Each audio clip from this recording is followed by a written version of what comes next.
دوسری علامت جس کو دیکھ کے پتا چل جاتا ہے کہ یہ مسلمان ہے، سب سے بڑی علامت، وہ نماز کا بہت زیادہ اہتمام ہے۔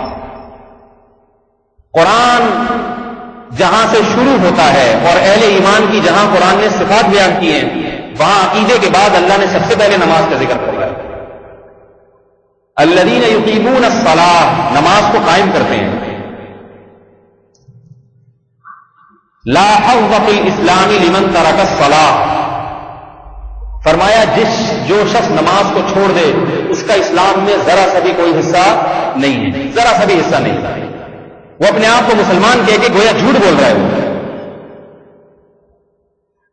دیکھو اس کی مثال ایسے جیسے ایک بیٹا اپنے آپ کو اپنے باپ کی طرف منسوب تو کرتا ہے کہ یہ میرے والد محترم ہے، والد کو اس پہ بڑا فخر ہے کہ چلو مجھے تسلیم کرتا ہے، لیکن بیٹا باپ کی ایک نہیں مانتا۔ باپ نے یہ سوچ کے چھوڑا ہوا ہے چلو نافرمان ہے، ممکن ہے صحیح ہو جائے، لیکن بعض احکام ایسے ہوتے ہیں کہ ان کو باپ برداشت نہیں کر پاتا۔ باپ بیمار ہو گیا، ایسے وقت میں نالائق سے نالائق اولاد بھی باپ کو پوچھ لیتی ہے۔ جب باپ مرض موت ہو، نالائق بیٹے بھی آ جاتے ہیں، امریکہ سے آ جاتے ہیں، بھائی ابا تو ایسی بیماری ہے کہ شاید زندگی ان کی روح پرواز کر جائے، ورنہ کم از کم جنازے میں تو آنے کی ہر ایک کی کوشش ہوتی ہے۔ نافرمان اولاد کی باپ کے جنازے میں آنے کی کوشش کرتی ہے۔ اب ایک اولاد ایسی نافرمان کے باپ کے انتقال کے بعد جنازے میں شرکت کی کوشش بھی نہیں کر رہی ہے، تو لوگ کیا کہیں گے کہ بھائی تو اپنے باپ کی طرف منسوب ہونے میں جھوٹا ہے۔ اس کا یہ مطلب نہیں ہے کہ تو اس کی اولاد نہیں ہے، مطلب یہ کہ ایسی اولاد ہے کہ ہونا نہ ہونا برابر ہے۔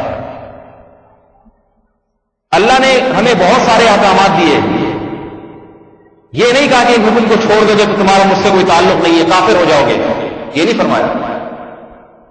نماز کے بارے میں فرمایا من ترک الصلاۃ متعمدا فقد کفر، جس نے ایک نماز جان کر چھوڑ دی تحقیق اس نے کفر کیا، اسلام سے گویا خارج ہو گیا۔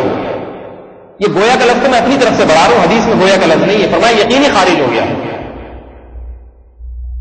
علماء نے اس میں تعویل کی ہے حدیث میں دوسرے دلائل کی وجہ سے کہ ایسا ہو گیا کہ گویا اس کا مسلمان ہونا نہ ہونا برابر ہے۔ یہ مطلب نہیں کہ واقعتاً غیر مسلم ہو گیا یا نکاح ٹوٹ گیا، اگرچہ بعض علماء کا مذہب یہ ہے کہ نکاح بھی ٹوٹ جاتا ہے جو ایک نماز جان کے چھوڑتا ہے۔ سعودی عرب کے مشہور مفتی شیخ بن باز جن کا انتقال ہو گیا، ان کا مذہب یہی تھا، اور یہ مذہب انہوں نے امام احمد بن حنبل رحمہ اللہ تعالی سے لیا ہے۔